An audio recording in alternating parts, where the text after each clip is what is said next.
It was a muggy Thursday morning in Fort Worth, Texas, the kind of morning where the air felt like it had weight. Melanie Carter sat in her car across the street from Carter Elite Motors, her fingers tapping the steering wheel. At 42, Melanie wasn't the type to run things from behind a desk. She had built her empire from the ground up, from flipping beat-up trucks in a gravel lot to owning 3 luxury auto dealerships across the state. She believed in hustle, not just spreadsheets. But lately, something had been gnawing at her. Subtle complaints, dissatisfied customers, a few lost sales that never should have slipped away. Her management team brushed it off as growing pains. Just a few bad apples, they'd say. But Melanie knew better. If there was a problem in her house, she was going to find it herself. That morning, dressed in faded jeans, a stretched-out t-shirt, and worn sneakers, Melanie became someone else. A trainee. A nobody. Her thick brown hair was twisted into a messy bun, cheap sunglasses hid her sharp eyes, and her designer handbag stayed locked at home. In her place, she rented a scratched-up Chevy Malibu. She glanced once more in the mirror. "If I didn't know better, I wouldn't recognize myself," she murmured. Sliding out of the car, her nerves tangled with excitement. Melanie Carter, the woman who closed multi-million-dollar deals with a handshake, was about to walk through the doors of her own business unseen. The moment she stepped into the glass-walled showroom, the familiar scent of leather and polished chrome greeted her. Rows of pristine Cadillacs, Lincolns, and Jaguars lined the floor beneath gleaming showroom lights. She hadn't even made it 5 feet before a man in a sharp blue suit glanced up from behind his desk. The name tag read, Trevor Jameson, Senior Sales Executive. He gave her a quick once-over, his lips curling into something just shy of a smirk. "Can I help you?" he asked, monotone and uninterested. Melanie gave a practiced, sheepish smile. "Yeah, HR said I should report for training today." Trevor didn't hide his annoyance. He called out over his shoulder, "Hey, Matt. Another one for you." A balding man in his early 50s emerged from behind a glass office. His slouched shoulders and weary face said he wasn't thrilled about this. "New blood? Huh? All right, let's get this over with." Matt led her to a battered desk near the back. On the way, Melanie caught fragments of conversation, sales gossip, weekend plans, arguments over commissions. No one acknowledged her. She was invisible. "Here," Matt grunted, slapping a wrinkled training manual onto the desk. "Skim this when you can. We don't babysit around here. Watch and learn." "Got it. Got it," she replied evenly. "Good. Stay out of the way for now. If a customer comes in, grab someone who actually knows what they're doing." With that, he walked off. Melanie sat down, hands clenched in her lap. She hadn't expected a red carpet, but this level of dismissiveness shocked her. If this was how they treated new hires, how were they treating customers?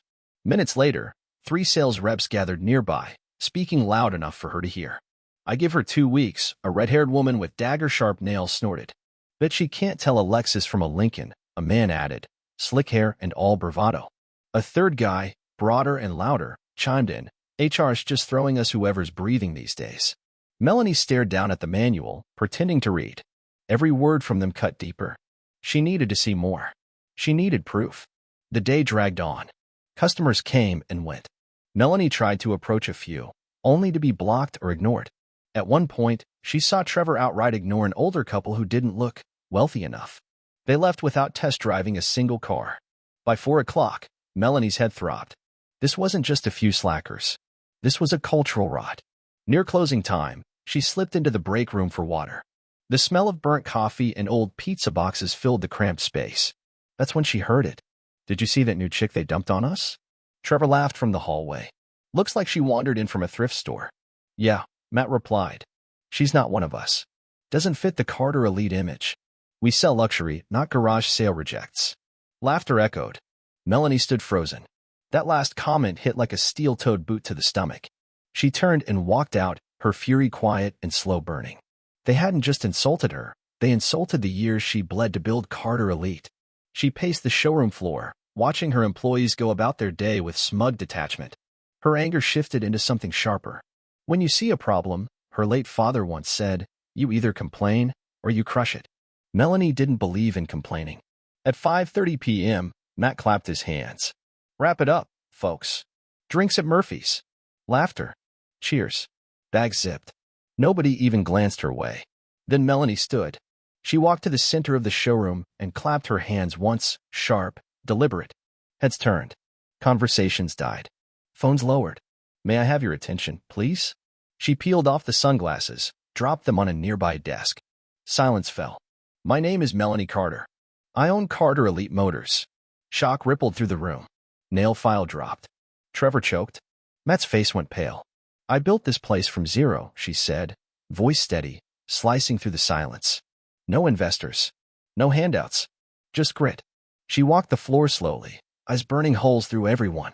Today I came here to see what kind of team we really have. What I saw was arrogance, disrespect, laziness. She stopped in front of Trevor. You judge people by their clothes, not their potential. You dismissed customers based on looks. She turned to Matt. You were supposed to be a leader. Instead, you turned the showroom into a boys' club. She swept the room with a gaze that left no one untouched. You mocked a new hire. You let customers walk out the door. You acted like this brand was yours to tarnish. Then she dropped the hammer. Effective immediately, you were all suspended. No pay. No warning. If you return, it will be under a new contract, my contract. Gasps. Murmurs. A chair scraped back. This dealership is not about luxury cars. It's about respect. You don't know who's walking through that door. Could be a janitor. Could be a billionaire. Could be your boss. She paused. And you will never forget that again. The next morning, the atmosphere was tense. Half the staff didn't return. Those who did waited anxiously. Melanie stood center floor again. No disguises this time. I didn't do this to embarrass you, she said. I did it because I believe people can change. If you want to stay, you sign this code. Respect. Work ethic. Humility. No exceptions. One by one, they signed. Trevor. Jessica. Even Matt. Later, a young couple walked in, visibly unsure. Jessica approached them with warmth and patience. Melanie watched, quiet pride blooming in her chest. Her father's words echoed again. Crush the problem. Don't let it grow back. This was just the beginning. And this time, her empire would stand taller, built not just on chrome and steel, but on character. Because respect? That was the real luxury. And Melanie Carter?